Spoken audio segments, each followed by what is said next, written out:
Hello viewers. मेरा नाम doctor Bhanu Saxena है और इस वीडियो लेक्चर सीरीज़ में मैं एक और वीडियो आपके सामने लेकर आया हूँ जो कि है इंडियन कॉन्स्टिट्यूशन का आर्टिकल 13। इंडियन कॉन्स्टिट्यूशन का आर्टिकल 13 ये कहता है कि अगर कोई भी ऐसा लॉ जो कॉन्स्टिट्यूशन से जो इनकंसिस्टेंट है, तो ऐसा जो लॉ है वो नल एंड वॉइड कंसिडर किया जाएगा। इसका मतलब यह है कि कोई भी जो लॉ है वो कॉन्स्टिट्यूशन से एडवर्स नहीं हो सकता।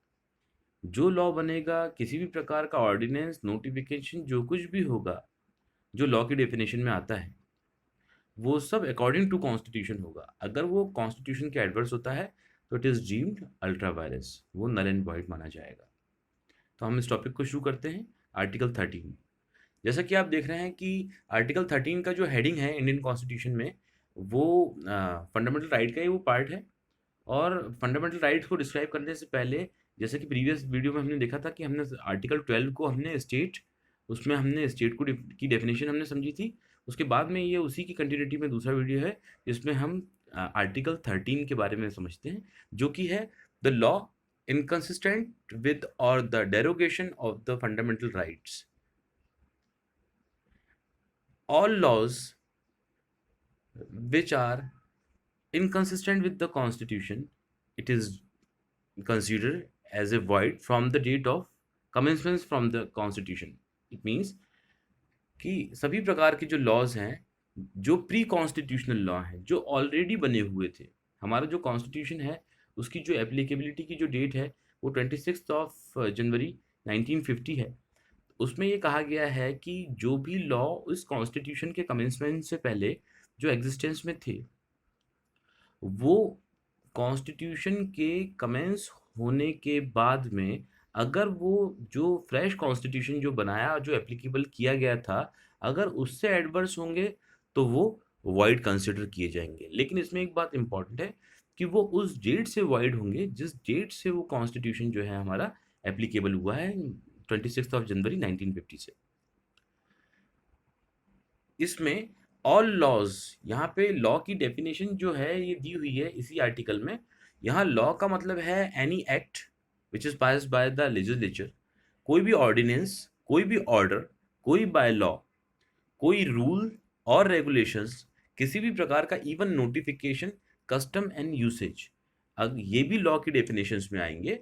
अगर ये सब इनकंसिस्टेंट विद द कॉन्स्टिट्यूशन है तो वो कॉन्स्टिट्यूशन की कमेंसमेंट की डेट से वो वॉइड कंसिडर किए जाएंगे।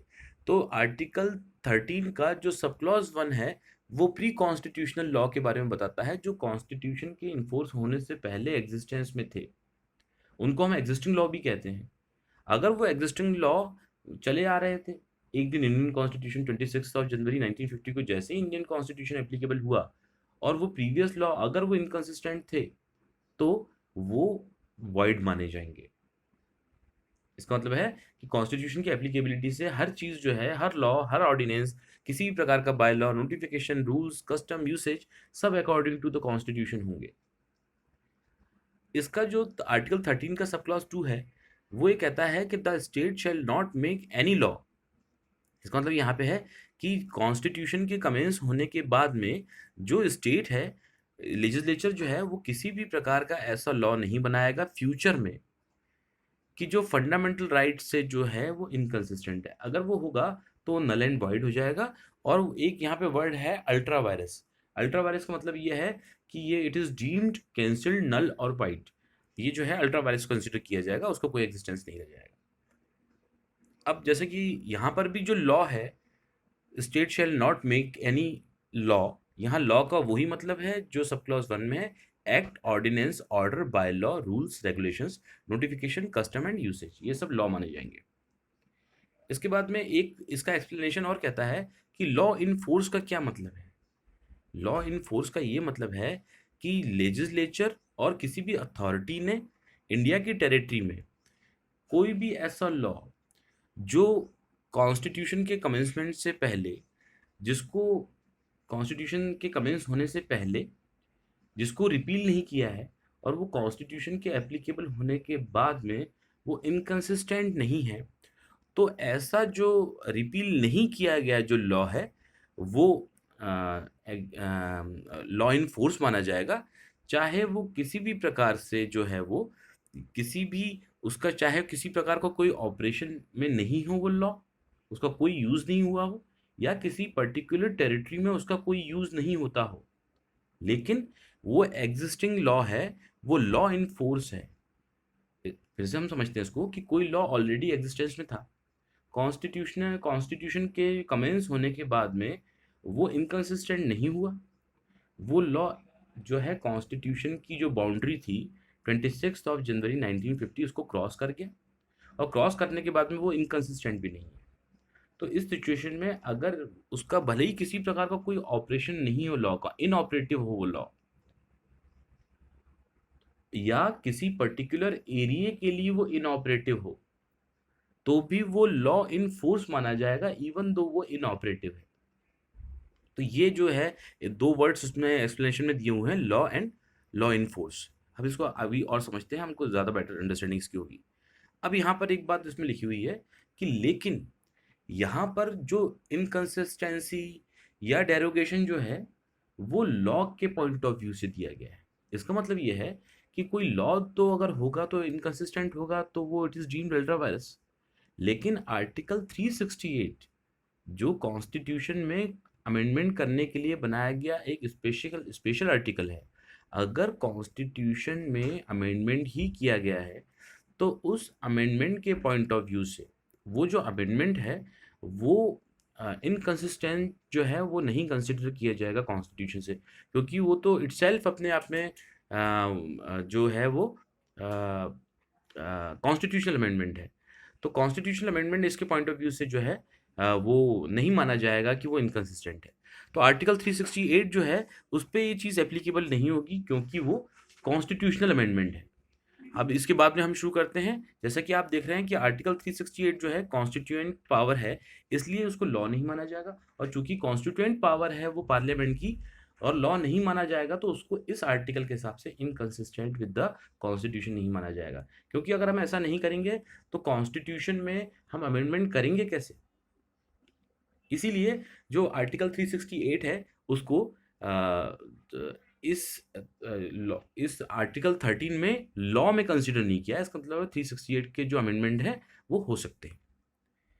इसी के बाद में हम देखेंगे कि जुडिशियल रिव्यू, अगर किसी भी प्रकार का कोई लॉ इनकंसिस्टेंट है तो सुप्रीम कोर्ट और हाई कोर्ट आर्टिकल 32 टू 26 में उस लॉ को जो है वो कॉन्स्टिट्यूशन से इनकंसिस्टेंट और अनकॉन्स्टिट्यूशनल डिक्लेयर कर सकते हैं। ये पावर है हाई कोर्ट की और सुप्रीम कोर्ट की।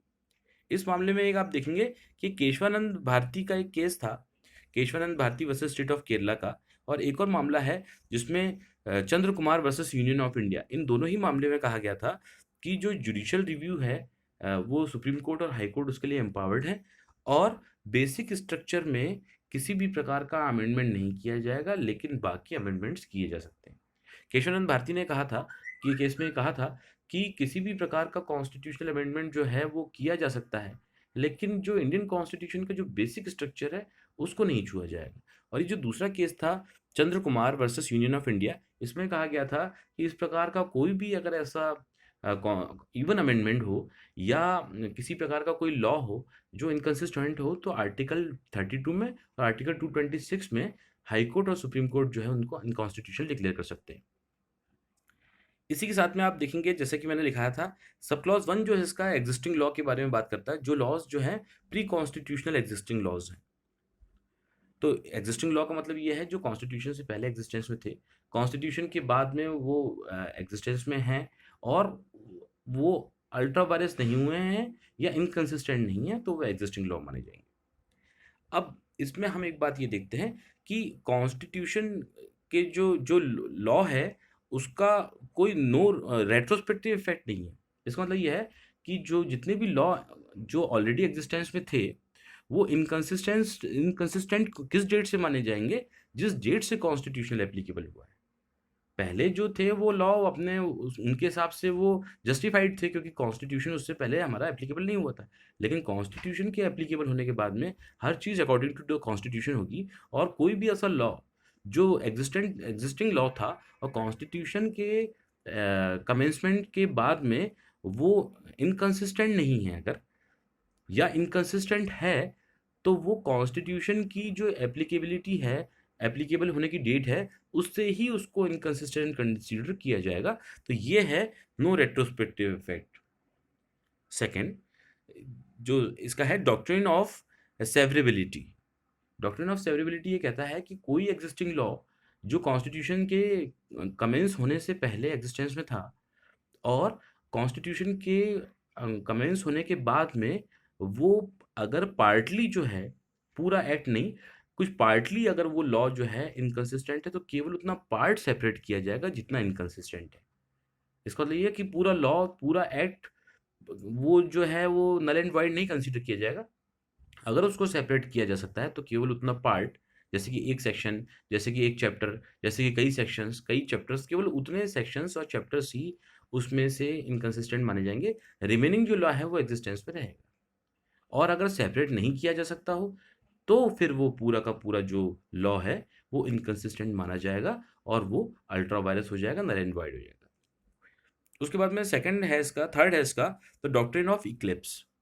डॉक्ट्रिन ऑफ इक्लिप्स भी एक ये डॉक्ट्रिन इसमें बताया गया है कि कॉन्स्टिट्यूशन के कमेंसमेंट से पहले जो भी एग्जिस्टिंग लॉज थे, जो कॉन्स्टिट्यूशन के बाद एप्लीकेबल होने के बाद में वो डॉर्मेंट हो गए, लेकिन डेड नहीं हुए। यहाँ हम समझते हैं डॉर्मेंट होने का मतलब ये है कि वो इनकंसिस्टेंट नहीं थे, लेकिन वो ऑपरेशन में नहीं थे, और इनऑपरेटिव होने के कारण वो जो हैं वो डॉर्मेंट पड़े हुए हैं। लेकिन वो डॉर्मेंट पड़े रहेंगे जब तक कि या तो उनका ऑपरेशन या उनकी ज़रूरत ना पड़े, या कॉन्स्टिट्यूशन में अमेंडमेंट होने के बाद अगर उनकी फिर से ज़रूरत महसूस होने लग जाए और फिर वो जस्टिफाइड मानने लग जाएं।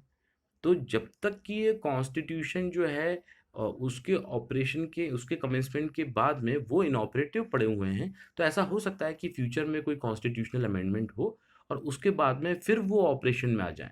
तो इस प्रकार का ये जो डोरमेंट पड़े हुए हैं, जो डेड नहीं हुए हैं, वो कभी भी जो है ऐसे लॉज जो है अलाइव हो जाते हैं और वो ऑपरेशन में आ जाएंगे आफ्टर द अमेंडमेंट। इसी के साथ में हम पढ़ते हैं द डॉक्ट्रिन ऑफ वेवर।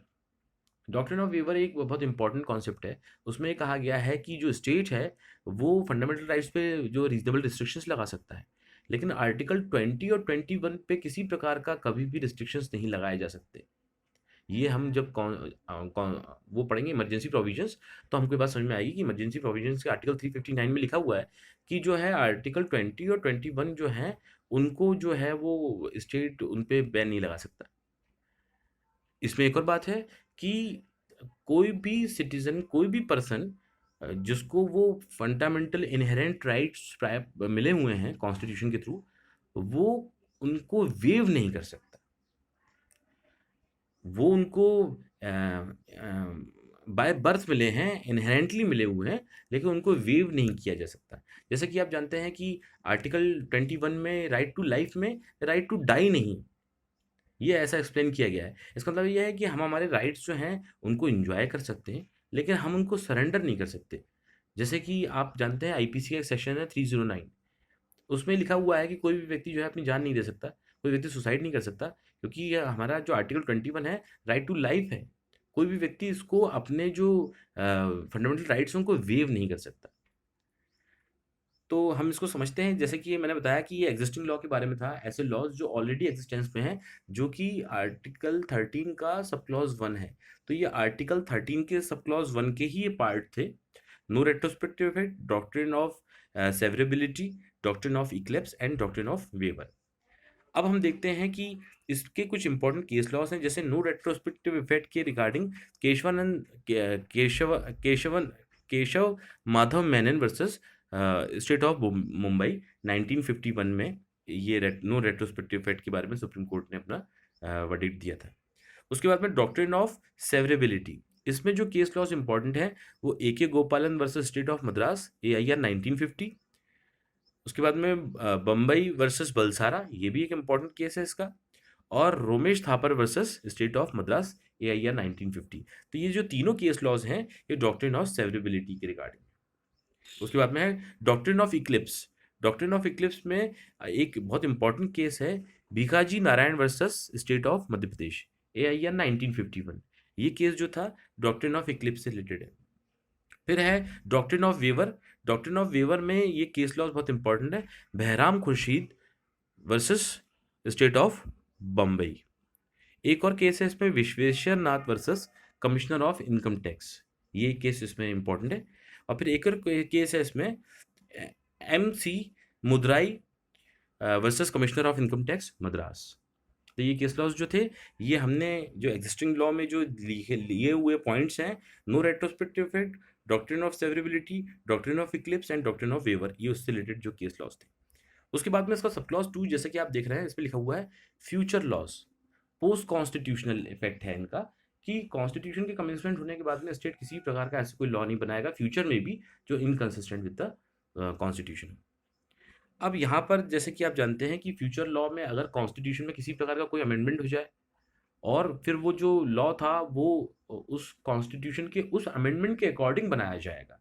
इसका मतलब है उस वक्त की जो भी सिचुएशन होगी after amendment of the constitution, उसके हिसाब से लॉज जो है बनाए जाएंगे या उनको इनकंसिस्टेंट माना जाएगा। इसीलिए मैंने आपको ये बताया था कि डॉक्ट्रिन ऑफ इक्लिप्स जो है ये बहुत इंपॉर्टेंट है, क्योंकि इक्लिप्स तब तक रहता है वो जब तक कि वो डॉर्मेंट रहते हैं वो लॉज, और वो अगर कॉन्स्टिट्यूशनल अमेंडमेंट के बाद में वो रियलाइव हो जाते हैं, वो डेड नहीं होते हैं, केवल डॉर्मेंट होते हैं। इसके बाद में मैं आप लोगों को बात बताना चाहता हूँ कि जैसा कि मैंने आपको बताया था कि इसमें आर्टिकल 368 जो है उसको कॉन्स्टिट्यूशन के कॉन्स्टिट्यूशनल प्रोविजन से इनकंसिस्टेंट नहीं माना जाएगा, क्योंकि वो कॉन्स्टिट्यूशनल अमेंडमेंट है आर्टिकल 368 का।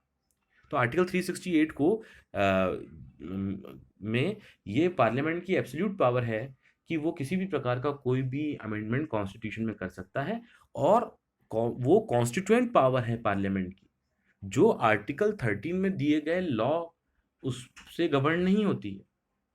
वो लॉ है जो आर्टिकल 13 में दिए हुए हैं वो लॉज के बारे में है, लेकिन आर्टिकल 368 में जो वर्ड लिखा हुआ है वो पार्लियामेंट का, वो constituent power of the parliament है। इसको 44th अमेंडमेंट में इनको कॉन्स्टिट्यूएंट पावर इसको बनाया गया। अब एक बार हम इसकी ब्रीफ हिस्ट्री समझते हैं कि ये बेसिक स्ट्रक्चर उसमें चेंज के बारे में बात कही गई थी। सबसे पहले एक केस आया शंकरी प्रसाद का एक केस। ये जो शंकरी प्रसाद का केस आया, इस केस में के बाद में इस केस में कहा गया था कि कॉन्स्टिट्यूशन में जो लॉ है वो किसी भी प्रकार का जो कॉन्स्टिट्यूशन में अमेंडमेंट किए जा सकते हैं, ये शंकरी प्रसाद के केस में कहा गया था। बाद में एक गोलकनाथ का एक केस आया। उस गोलकनाथ के केस में उन्होंने कहा कि कॉन्स्टिट्यूशन में किसी प्रकार का कोई चेंज नहीं हो सकता, उसका जो है वो मतलब अमेंडमेंट की पॉसिबिलिटीज ही खत्म कर दी थी। गोलकनाथ के इस डेंजरस वर्डिक्ट के बाद में जो पार्लियामेंट थी वो 24th अमेंडमेंट लेके आई, और उसने ये कहा कि जो 24th अमेंडमेंट के बाद में उन्होंने कहा कि नहीं, पार्लियामेंट जो है वो उसमें जो आर्टिकल 13 है उसमें जो लॉ दिया हुआ है, कॉन्स्टिट्यूशनल जो अमेंडमेंट है वो कॉन्स्टिट्यूएंट पावर के थ्रू होता है, वो लॉ कंसिडर नहीं किया जाएगा, और इसीलिए फंडामेंटल राइट्स में और आर्टिकल 13 में किसी भी प्रकार का जो है वो अमेंडमेंट किया जा सकता है। उसके बाद में एक केस आया केशवानंद भारती का केस। केशवानंद भारती ने बीच का रास्ता निकाला और उन्होंने कहा कि हाँ, ये बात सही है, आर्टिकल 20 अमेंडमेंट 24 सही कहता है कि हम जो है वो किसी भी प्रकार का अमेंडमेंट कॉन्स्टिट्यूशन में कर सकते हैं। हम कॉन्स्टिट्यूशन में किसी प्रकार का अमेंडमेंट तो कर सकते हैं, लेकिन बेसिक स्ट्रक्चर नहीं छुआ जाएगा। और केशवानंद भारती में ही उन्होंने बेसिक स्ट्रक्चर को डिफाइन किया है पहली बार, और उन्होंने कहा है कि बेसिक स्ट्रक्चर को छूने के अलावा कॉन्स्टिट्यूशन में किसी भी प्रकार का चेंज किया जा सकता है, क्योंकि 368 की जो पावर है, जो कॉन्स्टिट्यूशनल अमेंडमेंट की जो पार्लियामेंट की पावर है, वो कॉन्स्टिट्यूएंट पावर है, ना कि वो लॉ है। उसके बाद में फिर 44th अमेंडमेंट आया।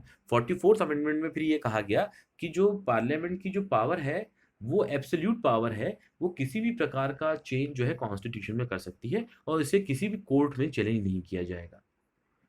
बाद में फिर एक केस आया मिनर्वा मिल। मिनर्वा मिल ने कहा कि आप ऐसा ना कहें कि एब्सोल्यूट पावर है, आप कुछ भी कर सकते हैं। केशवानंद भारती का केस का उसमें रेफरेंस भी लिया गया कि आप बेसिक स्ट्रक्चर में किसी प्रकार का चेंज नहीं करेंगे, और उसके अलावा आपकी जो पावर है वो एब्सोल्यूट पावर है रिमेनिंग पार्ट के लिए, ना कि बेसिक स्ट्रक्चर के लिए। उसके बाद में एक और केस जो इसमें इंपॉर्टेंट आया वो था वोमन वर्सेस वुमन का मामला आया था। उसमें बात कही गई कि ये constituent power really constituent powers हैं, इसमें किसी भी प्रकार का चेंज तो किया जा सकता है, लेकिन बेसिक स्ट्रक्चर के साथ में किसी प्रकार का इसमें वो नहीं होगा। और बेसिक स्ट्रक्चर का मतलब जो हमारी प्रीएम्बल है, जो हमारे फंडामेंटल राइट्स हैं, जो सेपरेशन ऑफ पावर है, जुडिशियल रिव्यू की जो पावर है, ये बहुत इंपॉर्टेंट चीज़ है। और जुडिशियल रिव्यू जो है, हमने देखा कि इन सब के बाद भी जो वोमन का जो केस था उसमें कहा गया कि कुछ भी हो, चाहे कॉन्स्टिट्यूशनल अमेंडमेंट ही क्यों ना हो, फाइनली सुप्रीम कोर्ट जो है वो उसको, सुप्रीम कोर्ट और हाई कोर्ट दोनों किसी भी ऐसे कॉन्स्टिट्यूशनल अमेंडमेंट को भी अनकॉन्स्टिट्यूशनल डिक्लेयर कर सकते हैं, क्योंकि जुडिशियल रिव्यू जो है बेसिक स्ट्रक्चर है, और सुप्रीम कोर्ट की इस बेसिक स्ट्रक्चर को, सुप्रीम कोर्ट की जुडिशियल रिव्यू की जो पावर है वो बेसिक स्ट्रक्चर है, और बेसिक स्ट्रक्चर में चेंज नहीं किया सकता। इसका मतलब यह है कि सुप्रीम कोर्ट हमेशा ही जुडिशियली रिव्यू कर सकता है, और चाहे कॉन्स्टिट्यूशनल अमेंडमेंट ही क्यों ना हो, उसमें अपने हिसाब से उसको अनकॉन्स्टिट्यूशनल डिक्लेयर कर सकता है। अभी आपको मालूम है कि एनजेक सिस्टम था, उसको जो सुप्रीम कोर्ट ने है वो कॉन्स्टिट्यूशनल अमेंडमेंट के थ्रू ही आया था, उस कॉन्स्टिट्यूशनल अमेंडमेंट को अनकॉन्स्टिट्यूशनल डिक्लेयर किया है सुप्रीम कोर्ट ने। जो जुडिशरी का जो अपॉइंटमेंट सिस्टम था, उसमें उन्होंने कहा कि ये जुडिशरी के मामले में एग्जीक्यूटिव का इंटरफेरेंस है, और उन्होंने कहा ये जो है ये बेसिक स्ट्रक्चर के साथ में ये ऐसा इस प्रकार के अमेंडमेंट नहीं किए जा सकते, सेपरेशन ऑफ पावर होना चाहिए। तो कॉन्स्टिट्यूशनल अमेंडमेंट को भी अनकॉन्स्टिट्यूशनल डिक्लेयर कर दिया सुप्रीम कोर्ट ने। इसीलिए जुडिशियल रिव्यू जो है बहुत इंपॉर्टेंट है, और आर्टिकल 13 को हम जुडिशियल रिव्यू के नाम से भी जानते हैं। तो उम्मीद करता हूँ कि ये वीडियो आपको पसंद आया होगा, और जैसा कि मैंने आपको बताया था कि ये पूरी सीरीज़ है, हम इसमें पूरे फंडामेंटल राइट्स जो हैं कवर करने वाले हैं। तो प्लीज़ आप इस चैनल को लाइक कीजिए और सब्सक्राइब कीजिए, ताकि आने वाले जो इसमें वीडियोज़ हैं वो आप लोग देख सकें। Thank you so much.